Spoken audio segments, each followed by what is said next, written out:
Hi, this time I'd like to show you an everyday job using Cromax Pro base coat with Cromax Pro blender. The gun I'm using is a 1.2, just like in the other videos that you will have seen previously. I'll be using 2 cups to do the job. First one with the blender, second one with the ready for use base coat. In this case I'm using the standard blender and I've adjusted my base coat to have the same speed. We do of course have slower versions should the climate dictate it. Firstly, I'm going to spray the blender to the blend panels, here and here. Now at this point I have some choices to make with the blender. What I can do is I can either apply it to the full panel, or like on the door here, where I have quite some room to make the blend, I can stop the blender short. The blender itself is applied in 1 closed coat, or if you prefer you can do it in 2 lighter or medium coats. Having applied the blender, I'll change the pot on the gun, get my colour, and the idea is then that I take my colour and I spray to the widest area first, using almost like a light effect coat to create the blend here, before repeating the same process here to make my blend, before finalising the job with 1.5 coats in the middle. 2 key points. One is, don't go beyond the blend area that you've already created, and 2, it's essential that you make sure that you close the texture between the blender and the base coat to give you a nice uniform feel.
Let's take a look at the base coat now then, before we flash it off in readiness for clear.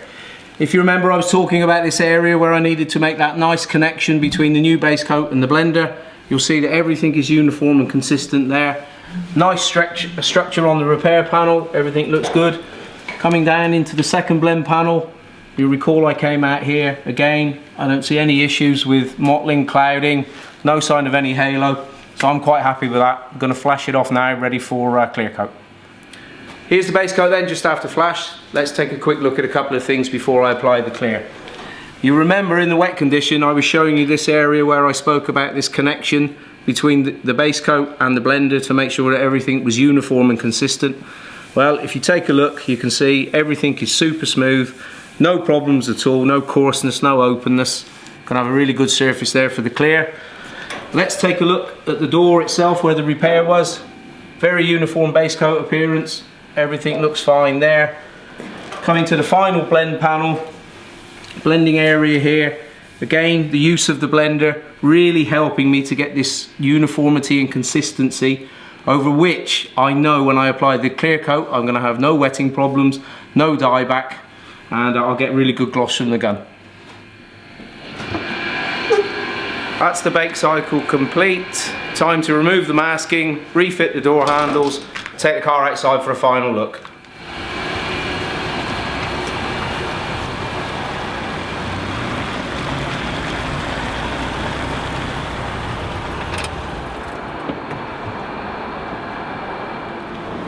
let's take a look at the final job then before we give it back to the customer. As you can see, looking closely, good blend, no halo, no sign of any clouding or mottling, nothing to be unhappy about there. Very good mottling control, effect orientation on the door, perfect hiding in 1.5 coats. Similarly, on the rear fender, the transition into the blender, everything is very smooth, just what we're looking for. Thanks, see you again soon. It is important to check the climate before adjusting the base coat. Refer to the TDS Climate Guide to help you. Choose your blender to match the setting of the base coat. Apply your blender to the areas surrounding the repair. This can be to a complete panel or a partial panel depending on the repair size and blending area available. Do not allow it to flash off before applying your base coat. Apply a light effect coat to the widest point, finishing inside the blender. A second light effect coat is sprayed inside of the first, ensuring the blender and base coat are merged as a continuous film. These two coats complete the blending process. Apply your base coat as normal over the repaired area. Do not go beyond the blending areas which you created at the beginning.